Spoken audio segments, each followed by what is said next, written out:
Leitura do livro de Atos, capítulo 13, versículo 13. E partindo de Pafos, Paulo e os que estavam com ele chegaram a Perge, da Panfilha. Mas João, apartando-se deles, voltou para Jerusalém. E eles, saindo de Perge, chegaram a Antioquia, da Pisídia, e entrando na sinagoga, num dia de sábado, assentaram-se. E depois da lição da lei dos profetas, lhes mandaram dizer aos principais da sinagoga: Varões e irmãos, se tendes alguma palavra de consolação para o povo, falai. E levantando-se Paulo e pedindo silêncio com a mão, disse: Varões israelitas e os que temeis a Deus, ouvi. O Deus deste povo de Israel escolheu a nossos pais e exaltou o povo, sendo eles estrangeiros na terra do Egito, e com braço poderoso o tirou dela. E suportou os seus costumes no deserto por espaço de quase 40 anos. E destruindo as 7 nações da terra de Canaã, deu-lhes por sorte a terra deles. E depois disto, por quase 450 anos, lhes deu juízes até o profeta Samuel. E depois pediram um rei.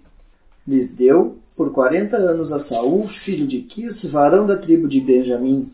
E quando este foi retirado, lhes levantou como rei a Davi, ao qual também deu testemunho e disse: Achei a Davi, filho de Jessé, varão conforme o meu coração, que executará toda a minha vontade.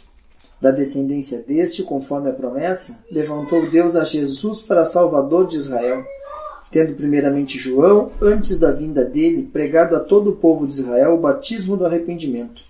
Mas João, quando completava a carreira, disse: Quem pensais vós que eu sou?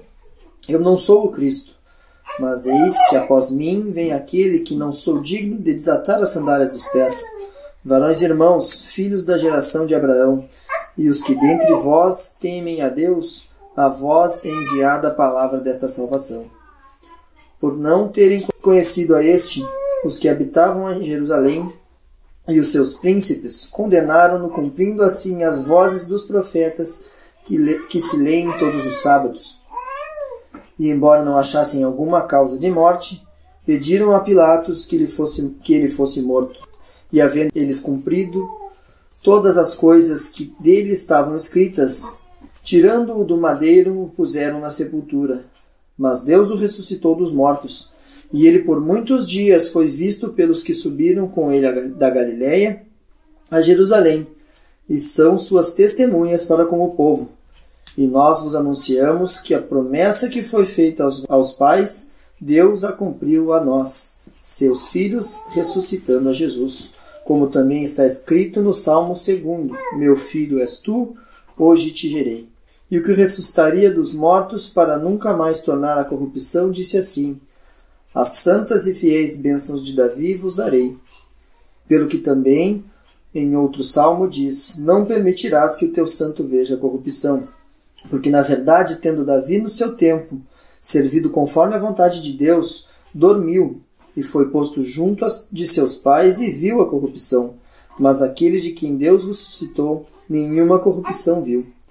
Sejai-vos, pois, notório, varões e irmãos, que por este se vos anuncia a remissão dos pecados, e de tudo o que, pela lei de Moisés, não pudeste ser justificados. Por ele é justificado todo aquele que crê. Vede, pois, que não venha sobre vós o que está dito nos profetas.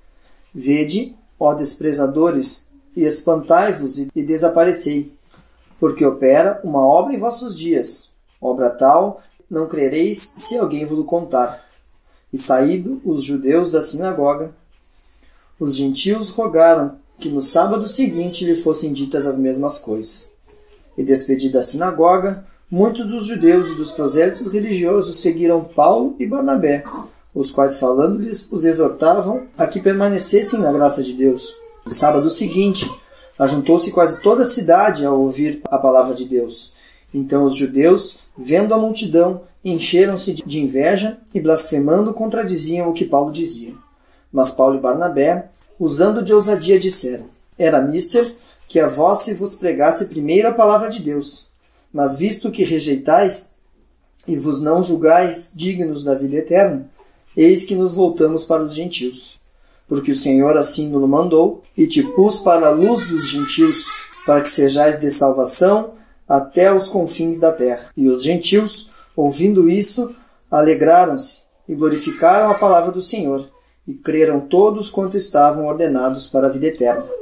E a palavra do Senhor se divulgava por toda aquela província, mas os judeus incitaram algumas mulheres religiosas e honestas, e os principais da cidade, e levantaram perseguição contra Paulo e Barnabé, e os lançaram fora de seus limites. Sacudindo, porém, contra eles o pó dos pés, partiram para Icônio. E os discípulos estavam cheios de alegria e do Espírito Santo. Depois da conversão do procônsul Sérgio Paulo, Paulo e Barnabé seguem a viagem deles, como fala no versículo 13, partindo para Pafos. Paulo e os que estavam com ele chegaram a Perge da Panfilha. Nós chegamos a comentar na reunião passada que a ordem agora dos nomes se alterou. No início do capítulo, fala, versículo 2 do capítulo 13, apartai-me a Barnabé e a Saulo, para o que tenho chamado. Agora, o apóstolo Paulo é colocado primeiro, e lá fala Saulo, e aqui Paulo. Nós também comentamos sobre a mudança do nome dele. Paulo agora é um nome romano, ele que agora partiu para essa obra que o Espírito Santo estava chamando eles para fazer, que seria especificamente agora direcionada aos gentios. O nome romano ia facilitar para ele ser recebido e ouvirem, né, o que ele tinha para falar. Então o nome dele é citado na frente agora. Paulo e o que estavam com ele chegaram a Perge da Panfilha. Mas João, apartando-se deles, voltou para Jerusalém. Nós também chegamos a comentar que o Espírito Santo não menciona João lá, quando ele pede para apartar os varões para a obra, ele fala Barnabé e Saulo. João foi junto. Então aqui não diz que João se apartou do Senhor. Ele se apartou da obra. Mas João, apartando-se deles, voltou para Jerusalém. Então faltou energia espiritual para João prosseguir.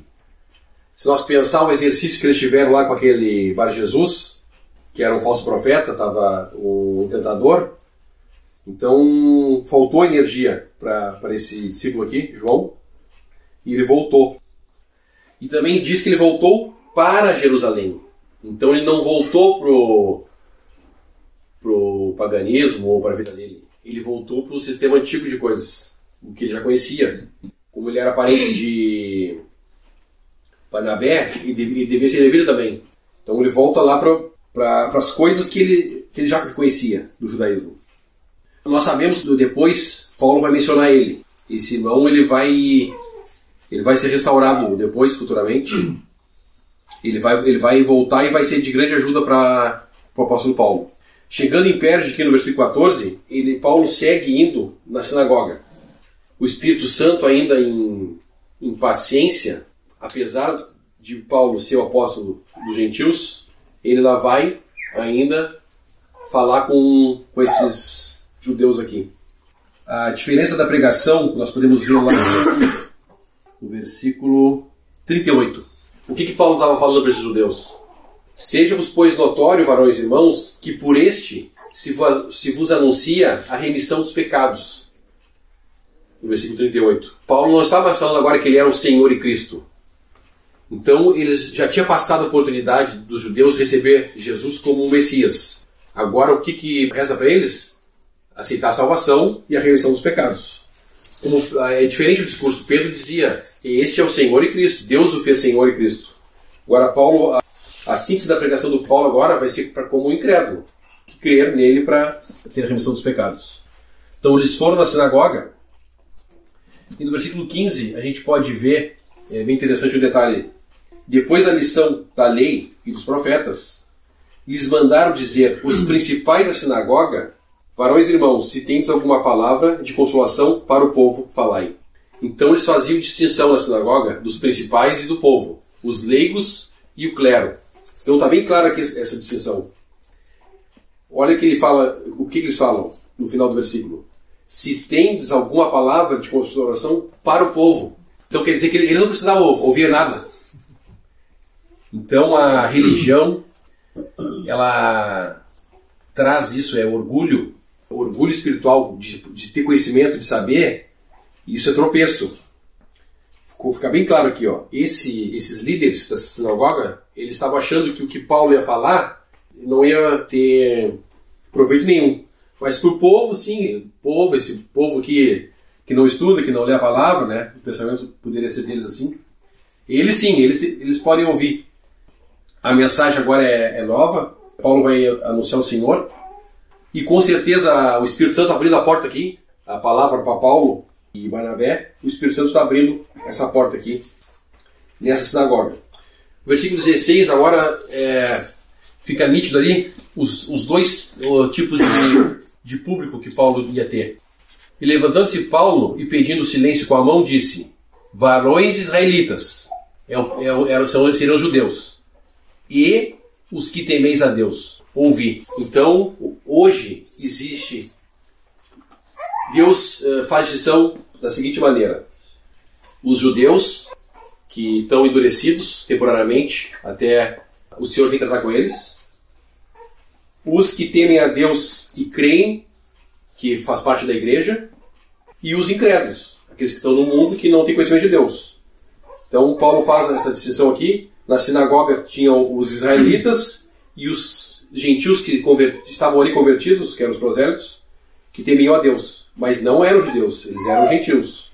Ouvi, o 17, o Deus deste povo, de Israel, escolheu a nossos pais e exaltou o povo, sendo eles estrangeiros na terra do Egito, e com o braço poderoso o tirou dela. Quando ele faz menção, o Deus deste povo escolheu nossos pais, ele está se fazendo referência a Abraão, Isaac e Jacó. Porque ele já vai direto agora quando tirou do Egito. Então como é que o povo foi parar no Egito? Deus tirou Abraão de Uz dos caldeus no meio da idolatria. Como os gentios eram idólatras, os judeus se gloriavam, de uma certa forma, de não serem. Mas Abraão, que era o pai deles, foi tirado lá no meio da idolatria. Escolheu a nossos pais e exaltou o povo, sendo eles estrangeiros na terra do Egito. Abraão saiu de Uz dos caldeus, foi para onde Deus mandou, teve seu filho Isaac. Isaac teve Jacó e Esaú.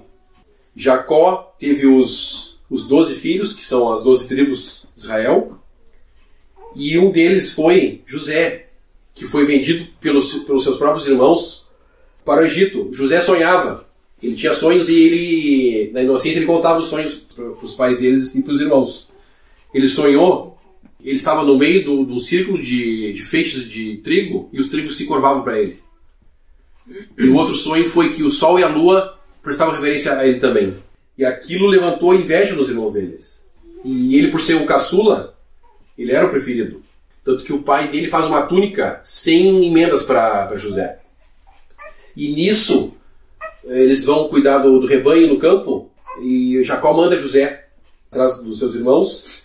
E aí, nesse tempo, eles queriam matar José. Só que teve um irmão mais velho que não deixou. Não, é nosso sangue, vamos vender para o Egito. Foi assim que esse povo foi parar no Egito, os descendentes de Abraão. Porque nós sabemos o que aconteceu com José depois, né? Deus o exaltou ele, e ele trouxe toda a família dele, Jacó, seus irmãos e toda a sua parentela, eram 70 e poucas pessoas, lá para o Egito. Então os judeus sabiam muito bem dessa história. Não era uma história bonita. É uma história feia, né? Tudo que aconteceu com eles, ter vendido seu próprio irmão. Quando o judeu ouve isso aqui, ele sabe muito bem do que está sendo falado. Então, para um judeu faz muito sentido. Quando o apóstolo Paulo aqui fala dos pais, que eles ficaram estrangeiros no Egito. Por que eles foram estrangeiros no Egito? Foi consequência das coisas que eles fizeram. Porque quando Deus tirou Abraão lá da terra dele, o objetivo não era o Egito, o objetivo era Canaã. Foram as coisas que eles foram fazendo durante o trajeto, durante a vida deles, que causou eles ir parar no Egito. E em misericórdia, Deus vai lá e tira eles, como fala no versículo 17. O Deus deste povo de Israel escolheu a nossos pais e exaltou o povo, sendo ele estrangeiro na terra do Egito, e com um braço poderoso o tirou dela. Então Deus vai lá, eles estavam oprimidos, né, por Faraó mandando matar os meninos, como foi o caso de Moisés, com medo que eles fossem formar um exército, porque eles estavam se multiplicando muito, mas Deus vai lá e tira eles. A palavra diz que Deus escuta a oração deles. Eles clamaram a Deus quando o faraó estava maltratando eles. Então Deus fala que ouviu as orações dele. Paulo está trazendo isso à memória deles. Deus tirou eles com mão forte. E o que aconteceu depois? 18. E suportou os seus costumes no deserto no espaço de quase 40 anos. Então, não foi por mérito deles, porque eles eram bonzinhos, ou porque eles eram obedientes que Deus tirou eles do Egito. Foi por amor e misericórdia. Eles não tinham nada que se gloriar dessa história que eles tiveram. 40 anos suportou os seus costumes. Deus proveu maná, eles não ficaram contentes. Eles reclamaram do alimento que Deus proveu. Deus levantou Moisés e Arão e eles contestaram os líderes que Deus tinha levantado. Logo que saíram do Egito, eles já sentiram saudades já dos pepinos e das cebolas. É um histórico desse povo, é um histórico do homem, pois que caiu, não teria como ser diferente. O homem vai contra Deus, Deus pede fazer uma coisa e vai sempre contra. Então Paulo segue essa pregação, em cima já do que eles conheciam, chegando no versículo 20. E depois disso, por quase 450 anos, lhes deu os juízes, até o profeta Samuel. O período dos juízes é o período mais baixo que o povo Israel teve. Eles voltaram à idolatria, eles fizeram tudo o que era errado. Não era apenas costumes, como falam dos 8. O período dos juízes foi um tempo muito triste. Deus usou muitas vezes os filisteus para julgar eles e para tratar com eles. E vai até o momento que eles pedem um rei, versículo 21, e depois pediram um rei. E Deus lhes deu por 40 anos Saul, filho de Quis, varão da tribo de Benjamim. Paulo traz essa memória. Depois pediram um rei. Eles quiseram ser igual às nações que o cercavam. O povo pediu um rei. E a palavra diz que Deus ficou triste porque Deus era o rei deles. Mas Deus deu.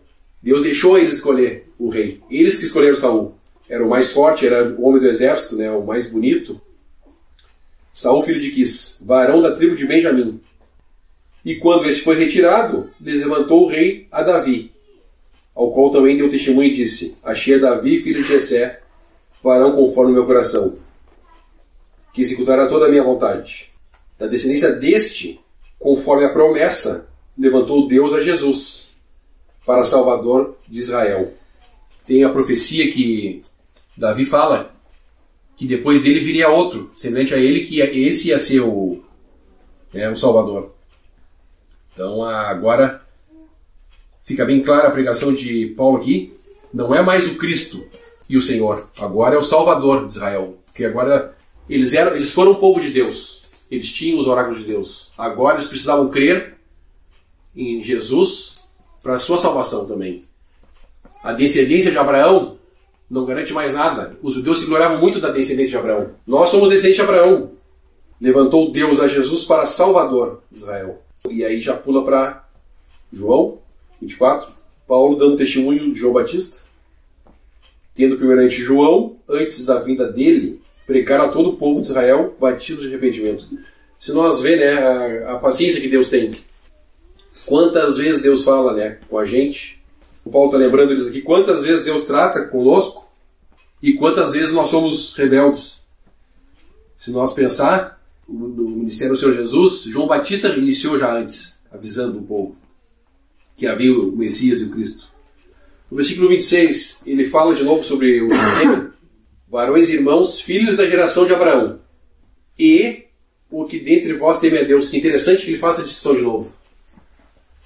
Os descendentes da geração de Abraão e os que dentre vós temem a Deus. A vós é enviada a palavra dessa salvação. Essa frase aqui, ela ecoa até hoje. todos os que temem a Deus. Nós sabemos que, por Romanos, que o homem não busca a Deus. Os que temem a Deus são aqueles que Deus chama, né, por seu decreto, como nós lemos no versículo 48, no final do versículo lá, e creram todos quantos estavam ordenados para a vida eterna. Então, o temor de Deus vem também, é consequência de Deus nos tocar, nos chamar, nos dar a nova vida. Aí vem o temor. E Paulo está citando, segunda vez aqui, os que temem a Deus, a palavra dessa salvação. Então, hoje, ainda essa palavra dessa salvação, ela ainda está valendo. Esse evangelho tem sido anunciado desde a morte do Senhor, tem sido anunciado e anunciado. O evangelho da graça. Cristo morreu por nossos pecados, ressuscitou ao terceiro dia e foi exaltado à destra de Deus, derramando seu sangue para nos salvar. Hoje ainda, essa mensagem ainda está sendo enviada a todos os que temem a Deus hoje.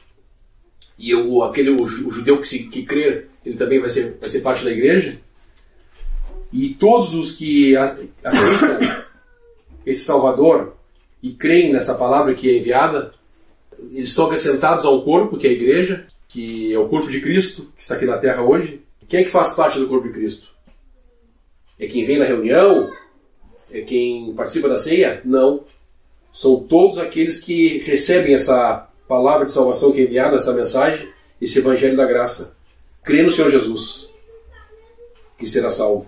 Então a gente pode ver o amor de Deus, a paciência de Deus ainda. 2000 anos se passaram e essa mensagem ainda continua sendo pregada. Deus em paciência, aguardando o homem se voltar para Ele. Essa passagem aqui desse versículo que o irmão comenta: varões, irmãos, filhos da geração de Abraão, e os que dentre vós temem a Deus, a vós enviada a palavra desta salvação, tem a mesma relação com o que Pedro fez no discurso lá no capítulo 3. Ele finaliza o versículo 16 falando, o 25 podemos ler, vós sois os filhos dos profetas do concerto que Deus fez com nossos pais, dizendo a Abraão, na tua descendência serão benditas as famílias da terra. Ressuscitando Deus a seu Filho Jesus, primeiro enviou a vós, para que nisto vos abençoasse e vos desviasse a cada um das vossas maldades. Essa mensagem, primeiramente, foi enviada aos judeus, primeiro aquele povo que rejeitou o Senhor. Então essa foi a primeira vez que foi enviada essa palavra da salvação, foi para esses que viviam naquele tempo ali e nesse período de transição. E o que o irmão fala de que essa palavra ainda está viva até hoje. Mais à frente já Paulo vai ele mesmo comentar que então eles, rejeitando isso, voltam-se para os gentios. Então os dois caráteres de como foi tratado pelo Senhor, né? Primeiro ele enviou esse chamado àqueles no início que negaram a ele, negaram ao Senhor, mataram o Messias. No próximo versículo aqui, já no 27 do nosso capítulo 13, ele fala: por não terem conhecido a este, os que habitavam em Jerusalém e seus príncipes condenaram-no, cumprindo assim as vozes dos profetas que se leem todos os sábados. Já estava escrito que eles não conheceriam o Messias, não teriam como conhecer, né? Vemos pela passagem da noite em que Cristo foi traído até a cruz, todos os símbolos ali, que eles já tinham os oráculos de Deus, aliás, eles tinham todos os símbolos, o vinagre, a cruz e todos os outros símbolos que estavam na profecia antiga, eles não reconheceram esses sinais.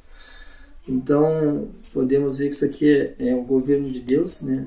Eles não teriam mesmo como ter conhecido, porque a profecia tinha que se cumprir. Mas aqui a gente vê a ordem, né? Primeiro foi dita a eles, e hoje essa palavra é viva para nós, é enviada essa palavra de salvação até os dias de hoje, como o irmão bem comentou. E nessa parte de não terem conhecido, em 1 Coríntios, Paulo fala um discurso também, no versículo 8, Coríntios 2, 8, ele está falando que suas palavras, antes no versículo 4, ele está falando que suas palavras não eram de sabedoria humana, e no versículo 8 ele fala: a qual nenhum dos príncipes deste mundo conheceu, porque se conhecessem nunca crucificariam o Senhor da glória. Ou seja, eles realmente não conheceram o Senhor, porque se conhecessem lá com todos aqueles símbolos perto da cruz, eles teriam impedido a profecia de se cumprir, né? Não teriam matado o Messias. Mas eles pediram o sangue de Cristo, como mais à frente no nosso capítulo, aqui já no 28, eles vão falar. E embora não achassem alguma causa da morte, pediram a Pilatos que ele fosse morto. A profecia que se cumpre, né, da morte de Cristo, mesmo tendo todos os símbolos, não teriam como impedir que isso acontecesse. Interessante quando uma sinagoga, uma plateia de judeus ouve esse versículo 28, e embora não achassem alguma causa da morte, qual era as possibilidades de um judeu ser morto? Em que circunstâncias um judeu poderia ser executado? Ele teria que ir contra a lei. Ele teria que ter feito alguma coisa que fosse contra a lei. E no seu ministério, os fariseus, os saduceus, eles tentaram tentar o Senhor Jesus para ir contra a lei. O exemplo disso é a mulher adúltera.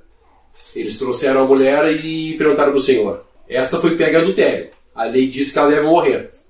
E tu, o que dizes? E a palavra diz que o Senhor ficou em silêncio. E eles insistiram. Porque eles queriam fazer o Senhor negar a lei e contra a lei para ter uma acusação. Porque eles não tinham acusação contra o Senhor. O Senhor responde, né? Aquele que estiver sem pecado, atire a primeira pedra. E eles se retiram todos, começando pelos mais velhos, e fica só o Senhor e ela. Aí o Senhor fala: eu também não te condeno. Vá e não peques mais. Então quando Paulo fala que ele foi condenado sem causa, e embora não achasse alguma causa de morte, pediram a Pilatos que ele fosse morto, o que quer dizer isso? Eles pecaram. Ele foi uma acusação falsa. As acusações que foram feitas em cima do Senhor eram falsas. E o que isso implica? Que o povo judeu, eles estavam debaixo desse crime, desse erro. Que o Senhor, ele não tinha nada para ser acusado. Não tinha como condenar a morte ele, se basando na lei. Então isso é uma coisa muito grave. A morte de um inocente. Alguns países existe hoje a pena de morte. Muitas vezes se descobre que aconteceu um erro. A pessoa que foi executada lá, ele não cometeu o crime. Pegam alguém e a pessoa confessa aquele crime. É muito grave, pensando em homens, né? Quando os homens fazem isso, foi executado alguém que era inocente. Muito mais o Senhor Jesus, que ele era perfeito, não tinha falhas, e pelo contrário, ele só fez o bem quando esteve aqui. Ele ensinou, ele curou os enfermos, multiplicou o pão, revelou ao Pai, né, para aqueles judeus, cumpriu as profecias, como o irmão citou, vai falar no versículo 29 agora, e havendo eles cumprido todas as coisas que dele estavam escritas, tirando do madeiro e puseram na sepultura. Era inegável para aqueles judeus que conheciam a profecia que o Senhor era o Cristo. Mas mesmo assim, eles entregaram para Pilatos e pediram que fosse morto. Essa morte aqui tem um agravante, né, que foi um assassinato. O irmão alemão, ele faz um comentário que quanto mais perto da verdade, pior é para o homem. E eu demorei para entender isso.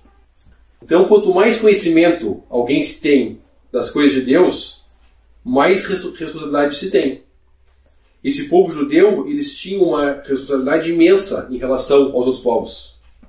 Eles receberam a instrução de Deus, eles receberam a disciplina de Deus. Deus deu sinais, deu demonstração em mão forte para eles, como nós lemos lá no versículo 17. Então, a responsabilidade deles era muito grande.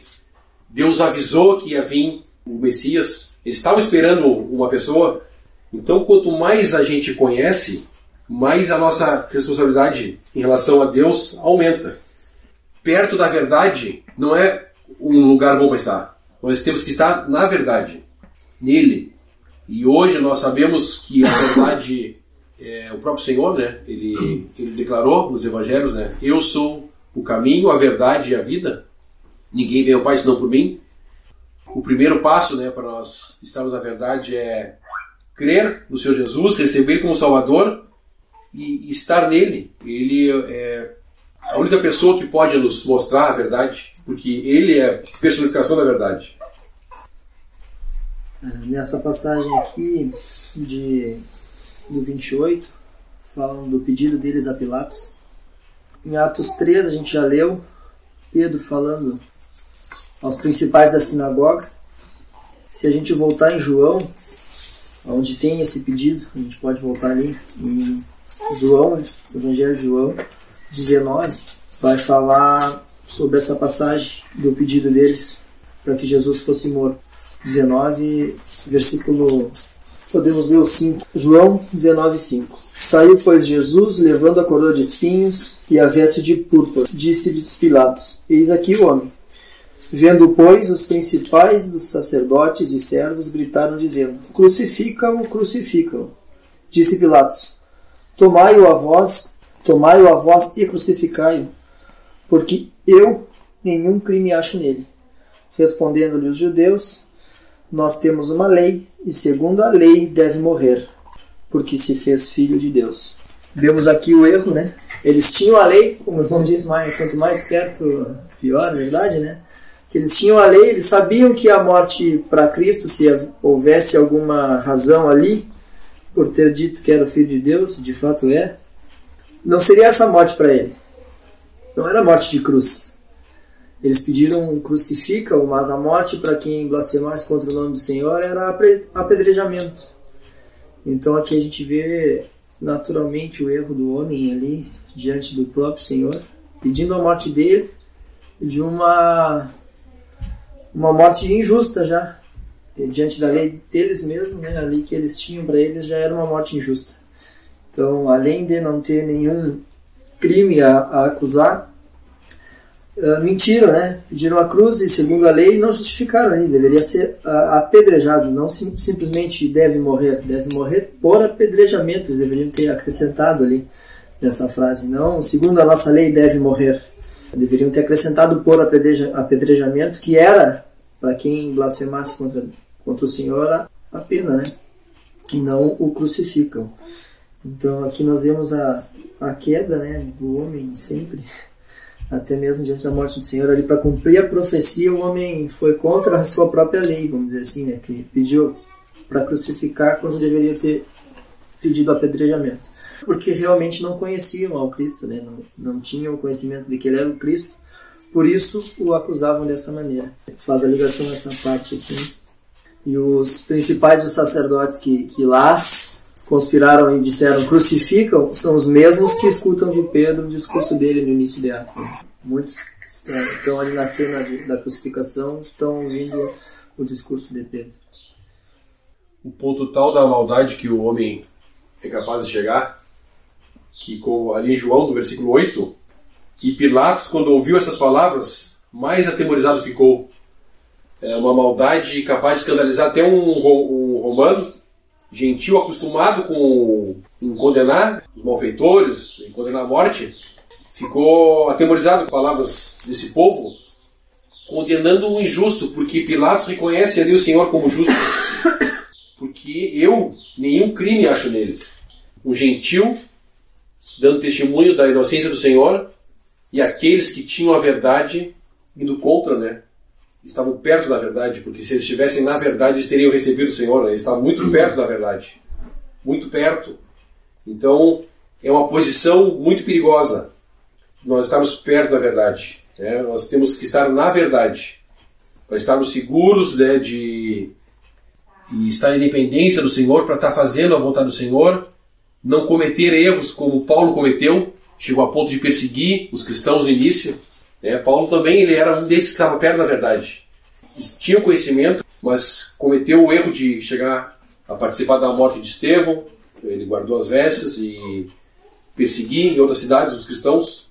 Isso é uma coisa que nós podemos orar ao Senhor, né? Pedir que o Senhor nos guarde na verdade. Tem uma carta de Apocalipse que o Senhor fala à igreja: guarda o que tens até que eu venha.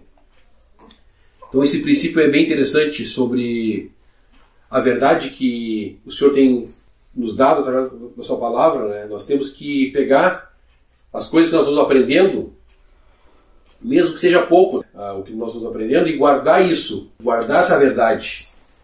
Nessa mesma passagem de João, aproveitar que nós estamos por aqui, eles mesmos blasfemam contra a sua própria lei. Ao decorrer, quando Jesus ainda é levado novamente por Pilatos, Pilatos pensa, tem a consciência ali, vamos dizer, ele entende que Jesus realmente é o rei deles e fala, né, nos versículos adiante, ele de crucificar o vosso rei, e o que o povo fala, né, esse não é nosso rei, senão César. Então eles não deixam de... escapa por entre os dedos, vamos dizer assim, a oportunidade de dizer que o Senhor era o rei deles, como de fato é, para dizer que César seria o seu rei, mas aí o erro do homem se evidencia, né? Então ali foi entregado para que fosse crucificado, né? O homem que se justifica pela sua lei, ele mesmo vai contra a sua própria lei, ele mais uma vez. 29. E havendo eles cumprido todas as coisas que dele estavam escritas, tirando do madeiro, o puseram na sepultura. Mas Deus o ressuscitou dos mortos. E ele por muitos dias foi visto pelos que subiram com ele da Galileia, a Jerusalém, que são suas testemunhas com o povo. E nós vos anunciamos que a promessa que foi feita aos pais, Deus a cumpriu a nós, seus filhos, ressuscitando Jesus. Apesar de tudo isso que nós temos comentado que foi feito, toda essa maldade, Deus ainda está buscando eles, está usando o apóstolo Paulo para falar para esses judeus. E a gente pode pensar hoje em relação ao Evangelho, né? Quantas vezes, né, nós tivemos que ouvir o Evangelho, o Senhor nos exercitar, prover circunstâncias para nós ouvir a palavra, ouvir o Evangelho. Quanta paciência Deus também tem hoje conosco. A gente olha aqui para esse povo e pensa como eles puderam ser capazes, né? Mas hoje também, né, as coisas se repetem. O homem continua o mesmo, endurecido, negando a Deus, fugindo de Deus. E Deus continua com a mesma paciência e amor, né? Sempre buscando, nos buscando, aguardando que o homem se volte para Ele. Ainda hoje, né, Deus ainda aguarda. Então a promessa, como ele fala no 32, segunda parte do versículo, Deus a cumpriu a nós, seus filhos, ressuscitando a Jesus. Então a ressurreição de Jesus foi a prova que Deus recebeu o seu sacrifício e a prova também que eles estavam errados. Realmente ele é o rei dos judeus. Ele vai reinar no milênio, nós sabemos, mas agora os judeus são colocados de lado. O Espírito Santo agora vai direcionar a obra mais diretamente para os gentios, como nós vamos ver mais adiante ali, no versículo 42. E saídos os judeus da sinagoga, os gentios rogaram que no sábado seguinte lhes fossem ditas as mesmas coisas. Então, muito claro nessa mudança, os judeus sendo colocados de lado, os judeus não querendo ouvir, e pelo contrário, os gentios recebendo essa mensagem, que é mais diretamente o que Paulo vai se direcionando agora a fazer, né? E buscar os gentios. Paulo ainda cita alguns versículos falando sobre a ressurreição, no 34, 35, no 36. Ele cita os versículos proféticos que falavam da ressurreição do Senhor Jesus. E no 38 ele vai chegar lá, né, ao ponto da remissão dos pecados. Seja-vos, pois, notório, varões e irmãos, que por este se vos anuncia a remissão dos pecados. Então, como nós falamos, mais uma vez, né, está sendo anunciada a remissão dos pecados, que nem outra passagem de Paulo fala, não levando o tempo da ignorância, vos anuncia agora. Né? Então, apesar de tudo de ter negado, aquele judeu que crer no Senhor Jesus, na sua obra, vai ser agraciado, né, pela remissão dos seus pecados, vai ser colocado ser tirado de uma posição de pecador e colocado numa posição agora salvo, por graça e misericórdia. O 39, é muito interessante esse versículo 39 nos nossos dias hoje. E tudo o que pela lei de Moisés não pudeste ser justificados, por ele é justificado todo aquele que crê.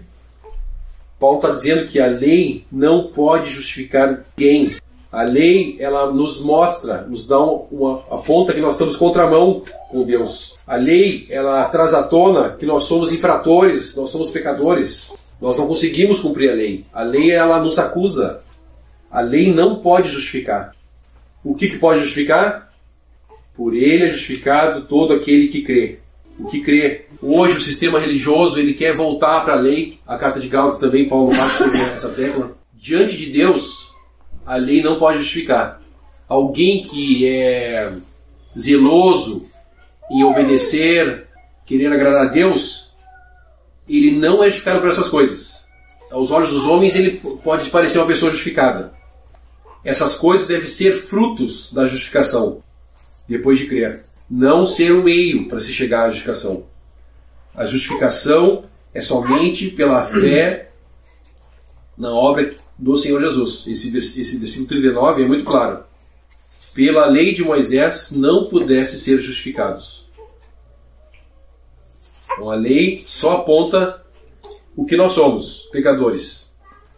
Justificados somente por fé. Quando aquele jovem rico veio falar com o Senhor Jesus, né? Ele pergunta: o que farei para herdar a vida eterna? Aí o Senhor responde para ele: sabe os mandamentos? E aí ele fala: tudo tenho feito. Ele não sabia realmente diante de quem ele estava, porque se ele soubesse, ele não teria falado aquilo, né? Porque logo o Senhor mostra para ele que realmente ele não estava fazendo tudo o que a lei de Moisés dizia. O jovem responde: tudo tenho feito desde a minha mocidade. Aí o Senhor responde para ele: então vende tudo que tens e me segue. Ele tinha um problema que era a avareza, e a palavra diz que entristeceu-se muito e se retirou. E esse jovem, ele tentou se justificar pela lei, e o Senhor trouxe à tona a realidade dele.